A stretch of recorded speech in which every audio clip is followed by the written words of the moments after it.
Welcome, everybody.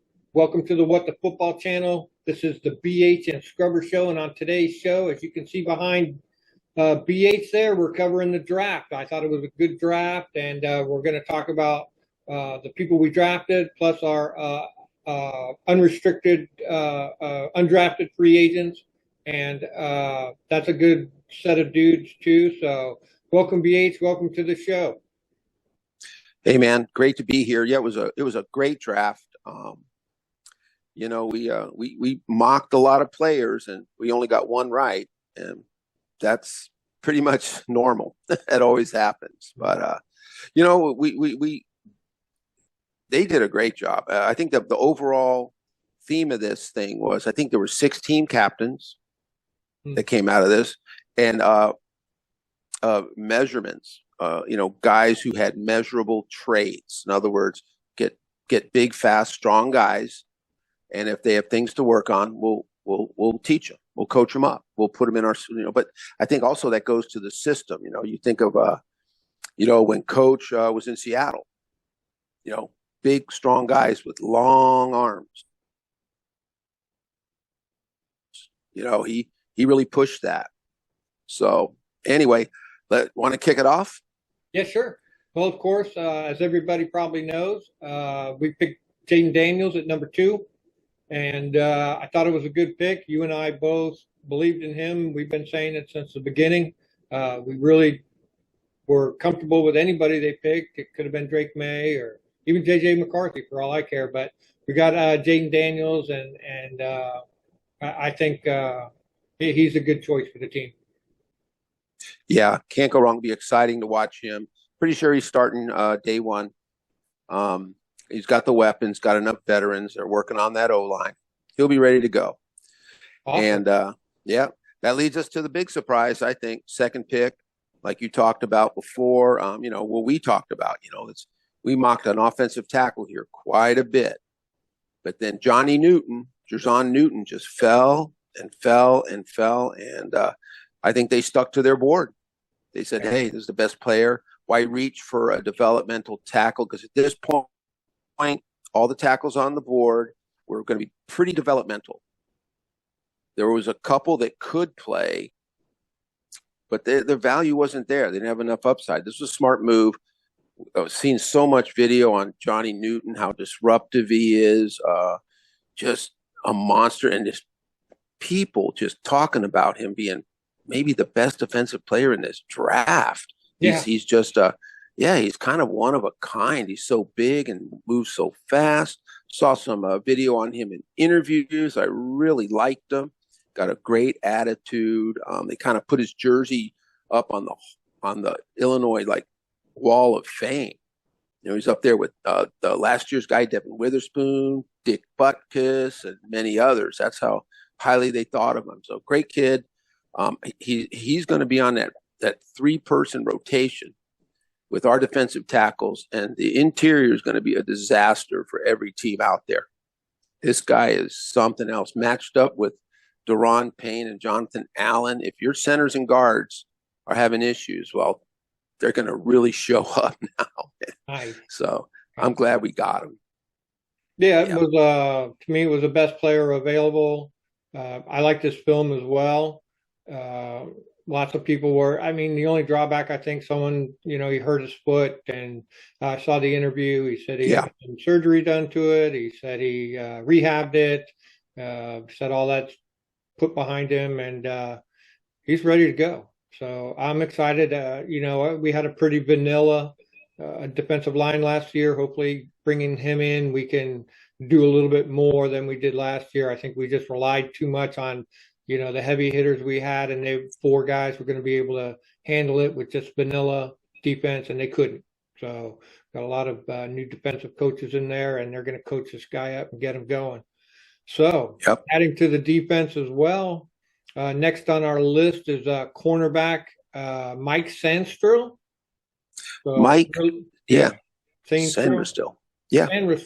Thank you.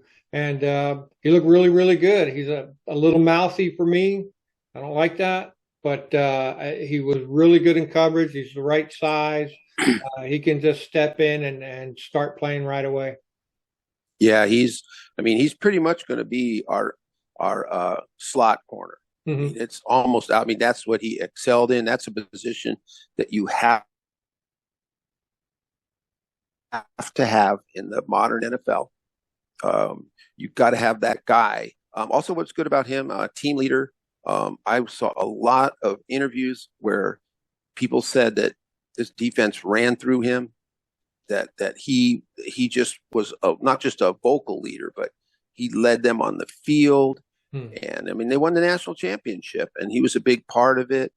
But yeah, I saw a couple interviews with him. I liked his attitude, team Hmm. captain. So yeah, I mean, I'm glad we got him. He'll fit in. He'll mesh right in with what we're Oh yeah, and like you mentioned, he's a team captain. We got a lot of team captains doing. We did. in this draft. So I'm really happy about that.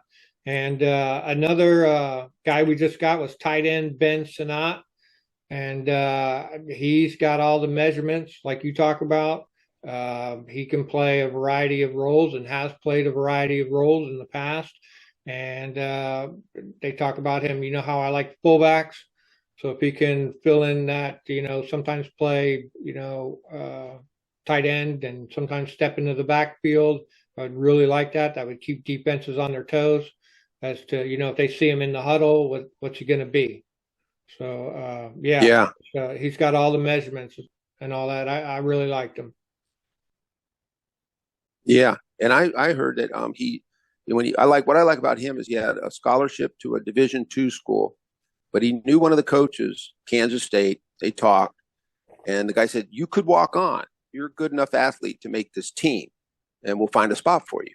That's a big decision for a young guy to make, and he made a tough decision. Said, "I'll walk on without a scholarship," and he did. And he started out as fullback, which is kind of funny. He did a lot of fullback duties, some halfback, then worked his way to tight end. And like you said, yeah, when we come out in that from that double tight end setup, the defense is going to set their defense for that. But what if he goes into the backfield? Yeah. What if he's the halfback? What if he splits out? What if we have, four wide and Ben Sinnott goes out there? Who's going to cover him? And so, yeah, great guy. I liked his story, and I like that, man, because we love fullbacks, Yeah, we and do. we were missing that, and they use that in San Francisco. That's where Adam Peters is from, so Mhm. he knows how that works. So yeah, I thought it was great, great signing. All right. So next up on our list, we finally got a O lineman, but he seems to be an interior guy, Brandon Coleman. He looked really good. He did play a lot of tackle He in, did. in his college career, so he's familiar with it. I'm not so sure that that's what he's going to be doing for us, but maybe he can. I don't know. I see him as an inside guy. I see him as a guard.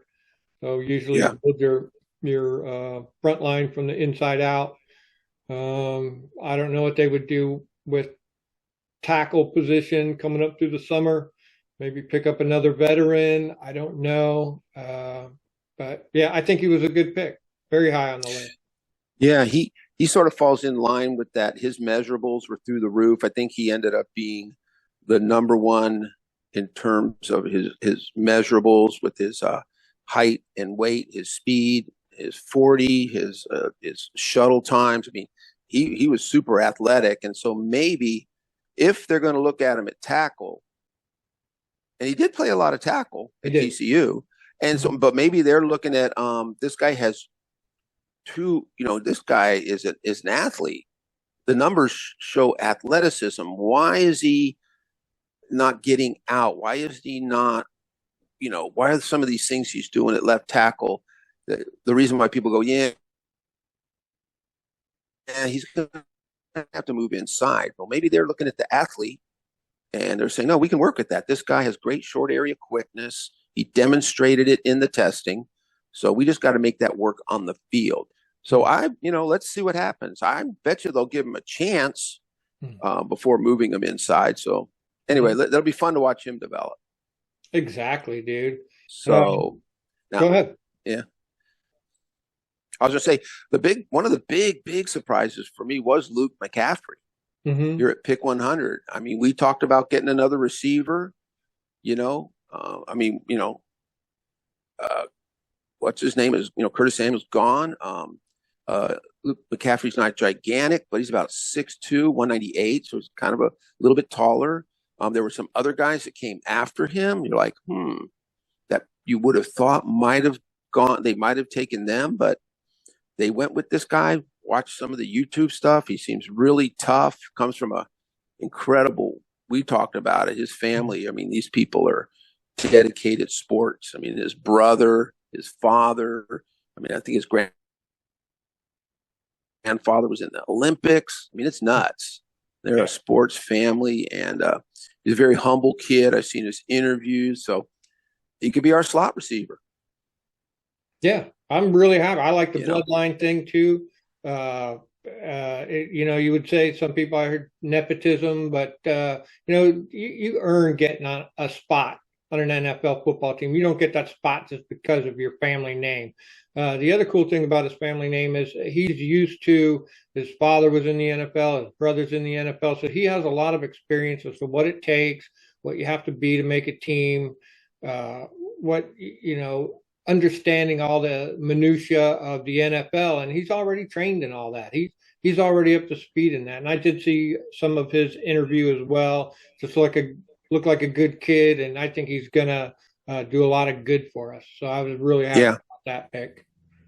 Yeah, I am too. I think seeing Luke McCaffrey out there and Ben Sinnott are going to help Jaden Daniels a lot. Those are the guys he's going to need to get open when things break down. When he has to find the hot read, that tight end and that slot guy, they're the ones that can, a lot of times will bail you out.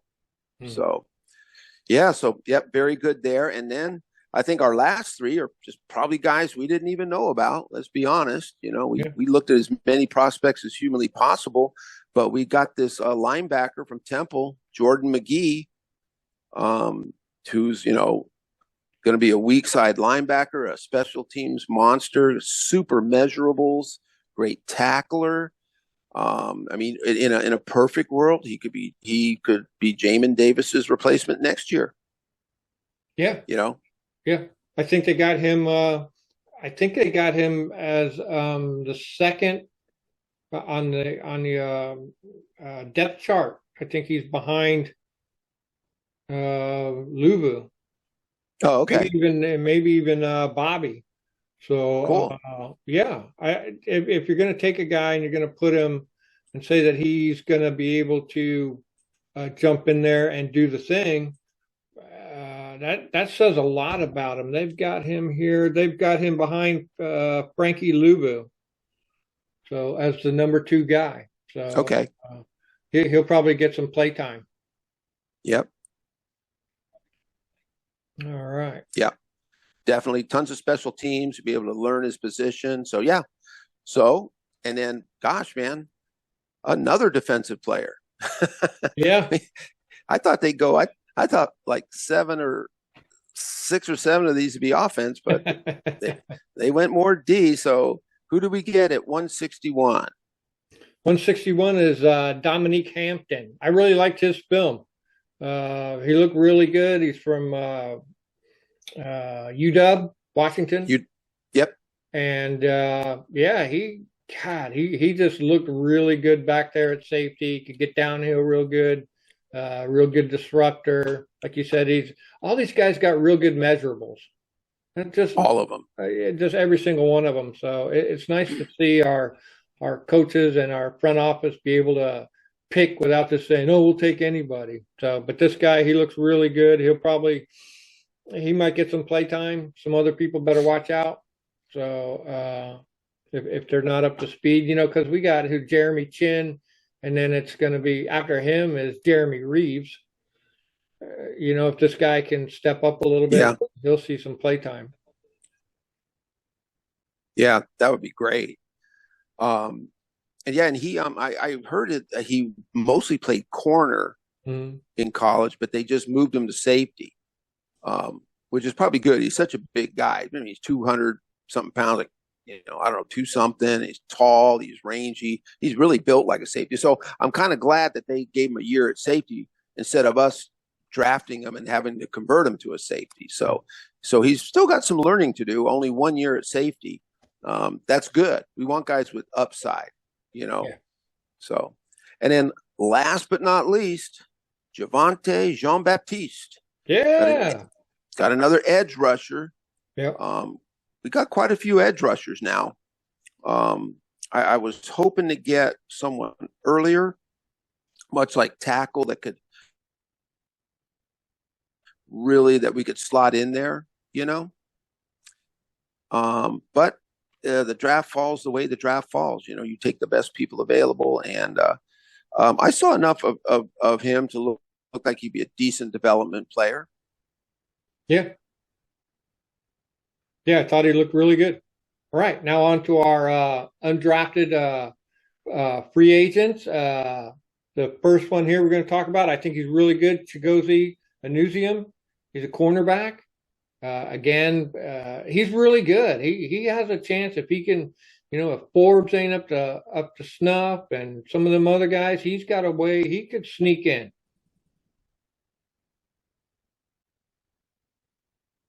Yeah, he really surprised me. I mean, that he didn't even get drafted. I do know that he was one of the most sought after guys around the league. He got a pretty good bonus. So you get leeway on that, but he got a good bonus. So teams must have wanted him, and we got him. So I'm glad to have him in the mix because our corners, our DBs struggled in so many ways. And so having someone like him in the mix, once again, super athletic, that's a good thing for us. Yeah. Awesome. So next on the list, we picked up another quarterback, Sam Hartman. Yep. He's just another guy trying to come in there and fight for that. We got 5 of them now. So Jaden Daniels, Marcus Mariota, what's that one guy's name? Driscoll, maybe. Driscoll. And Fromm, and now this guy. So we're probably only going to keep 3. So it's between Driscoll, Fromm, and this guy. So, I don't know. Yeah. I didn't think that much about it. Yeah, it'd be interesting to see, but it's good. Yeah, he was undrafted for a reason in my mind, but let's see how he does. He might be someone they can develop. Put him on the practice squad, right? Yeah, why not? So next up is running back Austin Jones. I thought he was really good. Some of the film that I saw of him catching out of the backfield. Now he was playing with Caleb and he was playing with USC. So, but he was a hard runner. He could break tackles, catch the ball out of the backfield. He took his time reading his runs, reading the holes in the defense, and that's what I liked about him. And he could cut side to side real good. He looked really, really good.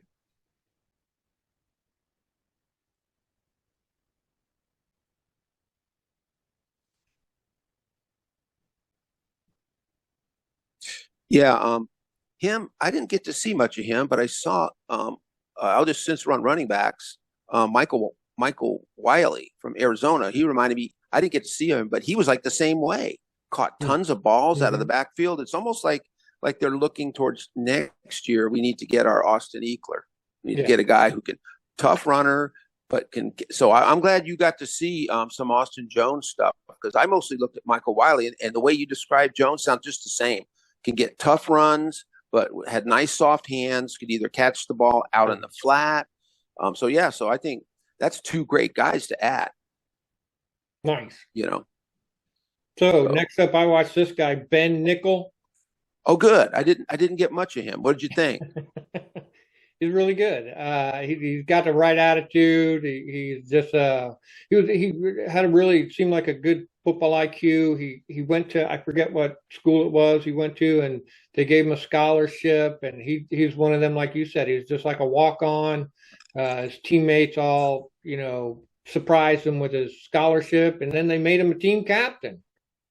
And he was just a guy that was like a walk-on, and so I really liked his football IQ, the way he talked about defense and undoing offenses. So he's got a good chance back there as well. Very good. I'm glad you watched that guy. I didn't get to get any of that. So, okay, now we got a guy. I couldn't find anything on this guy. We've got David Nwagugu. Yeah, and that's how you say it. I actually looked it up. He's from Okay. Toledo. He played right tackle. He bounced around. He played, I think he was with Temple. I think he was with Rutgers. I don't know. He ended up playing right tackle. He's interesting. I'll be honest with you. His measurables weren't that great. He had a good vertical. So he's got some good lower body strength. His broad jump and his vertical were actually top tier. But his movement skills, his height, his weight, his speed, none of it was good. But hey, they saw something in him, and so they brought him in. Hey, who knows? That's what undrafted free agents are about. You just take a flyer on a guy. There just might be some. He might have a high IQ. They go, this guy's super smart. He'll listen to us. That's 80% of football, just getting the guy to listen to you. Yeah. And you know what I mean? And do it your way. So anyway, let's see what happens with Mr. Nwagugu, and wish him the best. Yeah, definitely. And then you talked about this guy. I think it's Tyler Owens. I just watched some of his. I watched some of his highlights, but you have more background than that on him, right? Yeah, he was weird. I was just discussing in a group this morning. We were talking, and I wrote something, and I thought about it, kind of crazy. But what I said was, this guy's measurables, well, we know they're through the roof. He had a 10.0 relative athletic score. I mean, he just aced everything. I mean, he's so fast, so balanced. But the thing with him, he might have the worst film to measurables I've ever seen in a football player. Someone that insanely good, but on the field, he does good things. I mean, you see some good things, but boy, you see a lot of things where he just doesn't seem to keep up with the flow of the game, doesn't know where he's at, takes weird angles. So he's not quite getting it. So he's a physical specimen.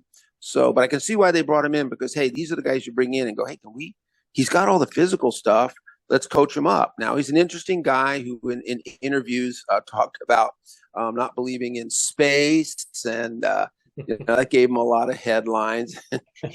I liked him because I've seen a couple of interviews. Actually, he's a sweet kid. He's got this nice he's not sitting there with his eyes bugging out talking about there's no such thing as space, or that birds aren't real, they're robots, and he's not doing any of that stuff. But so yeah, but he's a bit of a trip, but he'll be so interesting to me, that someone that gets a 10.0 RAS, what can you do with him? Let's see. He's big, he's strong, and I mean, anyway, this is a guy you can at least put on special teams and send him downfield. He'll just destroy people. No one will be able to keep up with him. 4.3 something, 40. He can go. Anyway, so Tyler Owens, man, to me probably the most interesting undrafted free agent for sure. Not the best one, but by far the most interesting cat. He'll be fun to watch.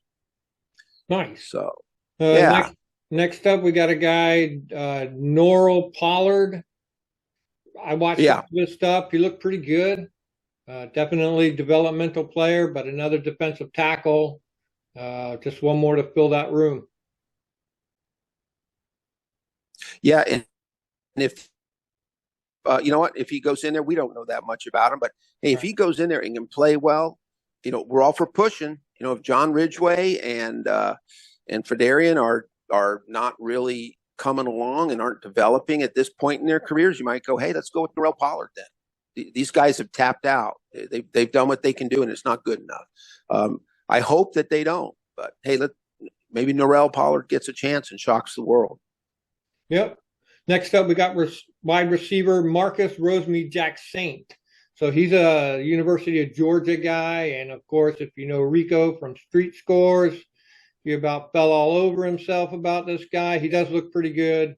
I'm glad they're giving him a chance. One more wide receiver in the wide receiver room ain't gonna hurt.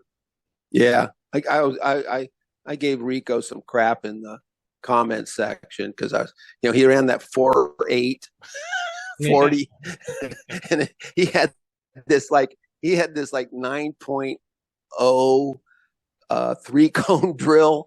I was telling Rico, sumo wrestlers run faster. 3 cones, dude. What are you talking about? So anyway, Rico's cool. And I know he's always Yeah. excited about his Georgia guy. So hey, let's see what he can do. So yeah, Next good is deal. Well, Michael Wiley. He's your boy. You looked at him a little bit. I really didn't look at him too much. yeah. Well, you looked at one running back, I looked at the other, and they both seem to have it sounds like they're the same kind of a cat. Especially with that catching out of the backfield. I'm pretty sure Austin Ekeler might be a 1-year rental.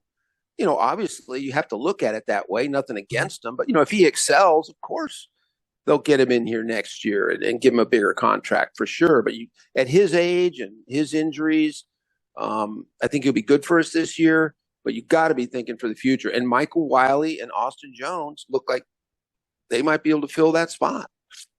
Heck yeah. Coming from undrafted free agents, man, that's a good value.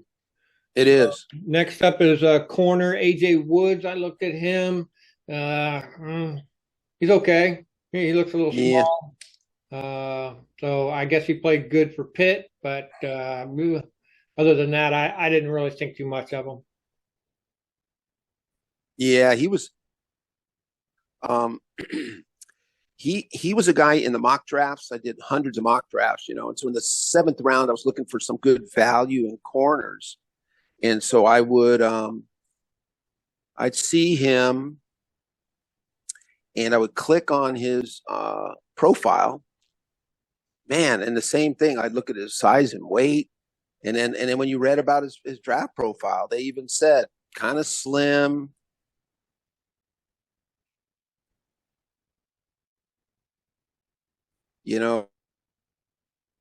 can get moved out of the way in the running game, can get pushed around. So who do we got? Our last guy. Colson Yanka. What a name. Yeah, I know. Perna would be freaking out about it. So Colson Yankoff. Yeah.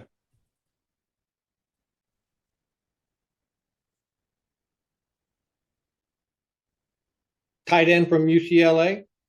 So he just looks like he's an all-around wonder boy as well. So red zone guy. Yeah. One more guy in the tight end group.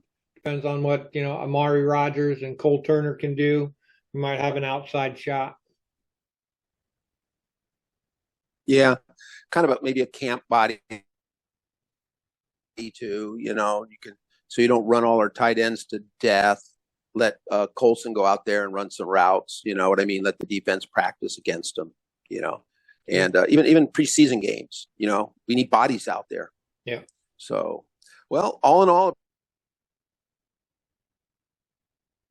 pretty decent group, pretty typical of undrafted free agents, really. Yeah. So I was happy with it. There's a few shiny ones in there.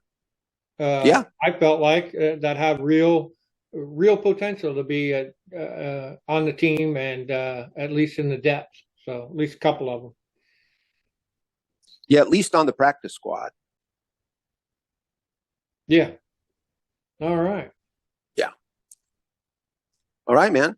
Well, let's see what happens. What's on the horizon for us? Well, I would say next up for us is they're going to be doing some camps coming up. And then I would say that the schedule's coming out mid-May. Oh, yeah. I think we talk about the schedule, and then I'm going to look into more of the new rules, that stupid tackling rule, and then, of course, the kickoff rule.